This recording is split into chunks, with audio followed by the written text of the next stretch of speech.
dia pergi lagi tuh.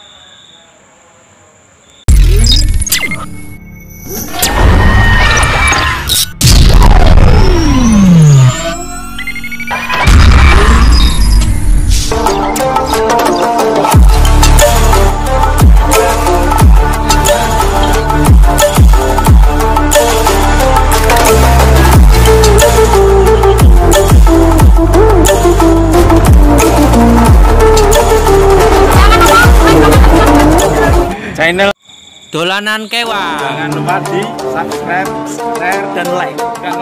share Dan like. dan like. Ya, kita coba menghandle si mochi.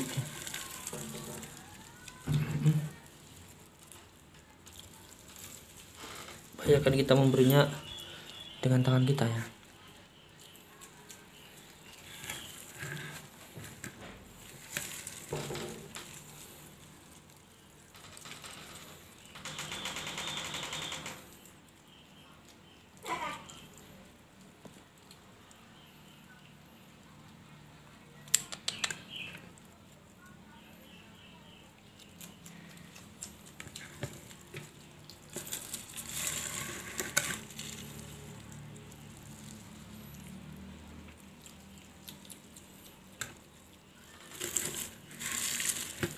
Untuk si mochi ini gigitannya lebih halus daripada yang momo ya. Dia tidak menggigit tangan gitu. Dia seperti sudah mengerti mana jangkrik mana tangan. Meskipun dia gerakannya cepat tapi dia tidak melukai atau tidak menggigit.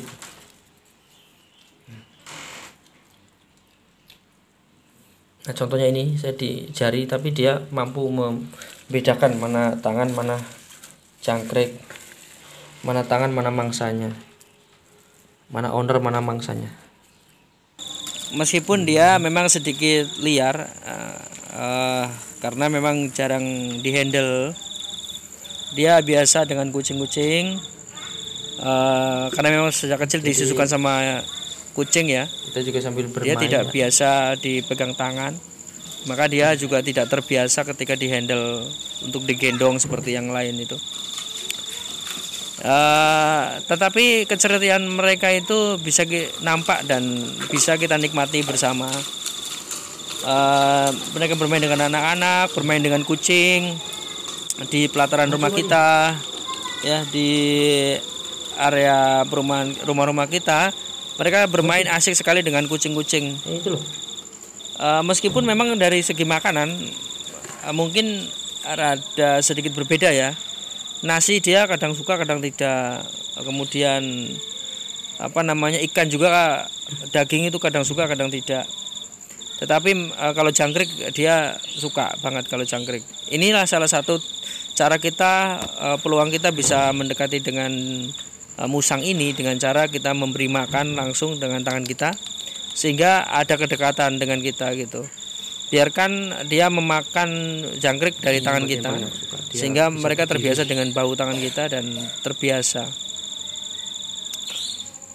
Ya, jadi ini usianya udah 3 bulanan ya sekarang ini. 3 bulanan dan mereka sudah lagi aktif-aktifnya belajar berburu, belajar bermain dengan kucing-kucing yang lainnya ya kan, berlarian ke sana kemari gitu kan. Dia sedang belajar berburu juga ya kan. Tetapi kebiasaan menyusunya masih belum bisa ditinggalkan. Dia masih suka menyusu. Ini juga kita bisa lakukan. Jadi mungkin ini dampak negatifnya ya. Kekurangannya ketika dia itu biasa dengan kucing, akhirnya dia tidak bisa dihandle dengan kita. Dan kalau saya kandang misalkan, saya taruh di kandang, dikurung, dia akan merengek-merengek ya, mereka menangis gitu ya, memanggil-manggil induknya gitu. Dia nggak betah. Jadi paling kadang saja saya kandang itu.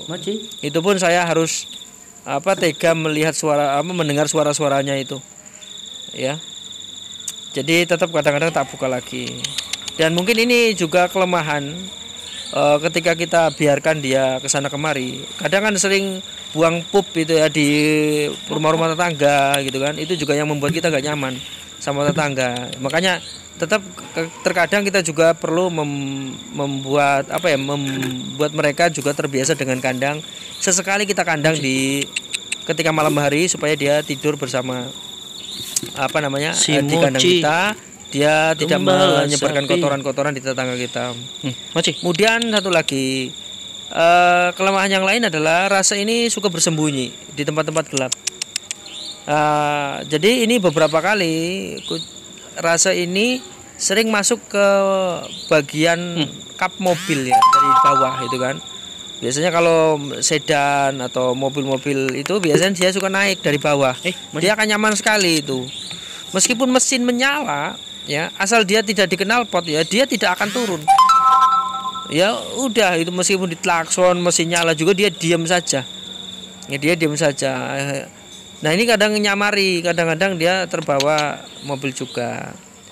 Ya jadi upayakan dihindari untuk itu. Jadi dia jangan dibiasakan dibawa-bawa kolong mobil karena nanti dia masuk ke situ. Nah, memang tabiatnya suka dengan yang gelap-gelap.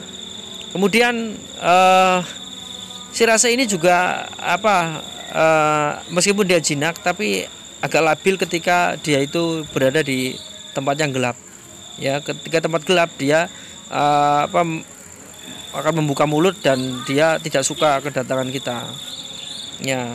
Ya salah satu triknya adalah ketika mereka mulai galak begitu atau menggonggong ya ibaratnya itu, ya kita ambil aja ekornya gitu kan. Terus kita masukin lagi.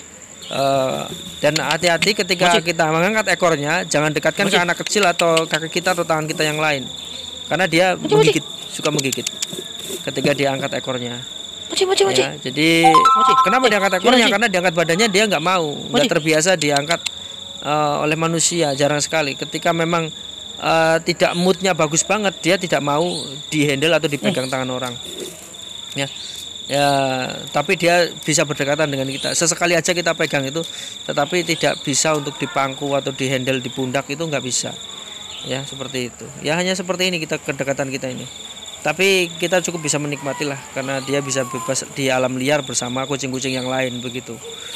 Oke, mungkin ini tips saja buat rekan-rekan kita. Dengan begini juga kita bisa melestarikan rasa ini dengan alami gitu kan, tidak di kandang, tapi juga kita bisa menikmati keberadaan mereka di sekeliling kita. Dan pastikan tetangga-tetangga kita kenal dengan rasa kita atau musang kita supaya mereka tidak curiga atau mereka tahu jadi itu memang hewan piaraan. Bagaimana caranya dan itu bisa hidup bebas gitu. Sejauh ini aman-aman saja. Paling komplainnya ketika dia buang pup itu di garasi-garasi tetangga, itu yang menyebabkan kadang kita juga waspada dan kita harus baik-baiklah sama tetangga, dan juga sesekali puncak kita juga dimasukkan di kandang. Oke, itu saja bersama saya. Semoga channel ini bisa bermanfaat bagi teman-teman yang memang sedang memelihara musang ya, khususnya musang rase. Oke, sekian dari kami. Assalamualaikum warahmatullahi wabarakatuh.